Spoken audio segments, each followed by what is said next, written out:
హల్లెలూయా, దేవునికి స్తోత్రం. దేవుడైన యేసు ప్రభువారు ఈరోజు మనకు పరిశుద్ధ గ్రంథం నుంచి ఇస్తున్న వాగ్దానము రోమీయులకు రాసిన పత్రిక 8వ అధ్యాయం 18వ వచనము.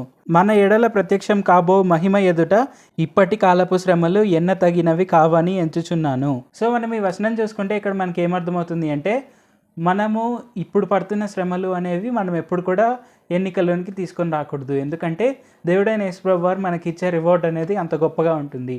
మనకు ఇప్పుడుండే శ్రమలన్నీ కూడా మనకు అసలు ఇప్పుడు మనం శ్రమలు పడుతున్న విషయం కూడా మనకు గుర్తు కూడా ఉండదు. అంతటి గొప్ప ఆశీర్వాదం అనేది దేవుడైన యేసు ప్రభువారు మనకి ఇస్తారు. సో అలాగా మనము మర్చిపోతాం మన ప్రాబ్లమ్స్ అన్నిటినీ. అంతటి గొప్ప ఆశీర్వాదం దేవుడు మనకి ఇస్తారు. కాబట్టి ఈ విషయాన్ని మనం తప్పకుండా గుర్తుపెట్టుకొని మనము ఓర్పు కలిగి ఉండాలి. మనం ఎప్పుడు దేవుడైన యేసు ప్రభువారి వైపే చూస్తూ ముందుకు సాగాలి. అలాగే మనము గొప్పగా ఆశీర్వదింపబడాలి అంటే మనం ఆయన యందు అపరిమితమైన విశ్వాసం కలిగి ఉండాలి. మనం విశ్వాసం కలిగి ఉంటే మనకు వచ్చే బహుమానం అనేది ఎంతో గొప్పగా ఉంటుంది. అది ఎంత గొప్పగా ఉంటుందంటే ఇప్పుడు మనకు ఉండే శ్రమలు అనేవి మనకు గుర్తు కూడా రావు. సో తప్పకుండా మనం ఈ విషయాలన్నింటినీ గుర్తుపెట్టుకొని మన పరమ తండ్రి అయిన యేసు ప్రభువారి యందు మనము ఎంతో గొప్ప విశ్వాసం కలిగి ఉందాము. అలాగే ఎప్పుడు కూడా మనము ఓర్పు కలిగి ఎప్పుడు ప్రార్థన చేస్తూ ముందుకు సాగుదాం. మనం రోజు బైబిల్ చదువుతూ ప్రార్థన చేస్తూ ఉంటే మనకు ఆశీర్వాదాలు అనేవి అంత గొప్పగా వస్తాయి. కాబట్టి ఈ విషయాలన్నింటినీ మనం తప్పకుండా పాటిద్దాం. ప్రార్థన చేసుకుందాం.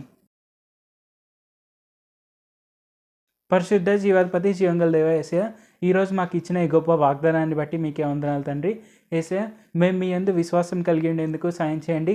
అలాగే మేము ఓర్పు కలిగి జీవించే వారి వల్లే ఉండేందుకు సాయం చేయండి. ఎందుకంటే మీరు మాకు ఇచ్చే ఆశీర్వాదం అనేది ఎంతగానో గొప్పది. అది ఎంత గొప్పది అంటే మాకు ఇప్పుడు ఉండే శ్రమలను మేము పూర్తిగా మర్చిపోతామని మీరు మాకు తెలియపరిచినందుకు వందనాలు తండ్రి.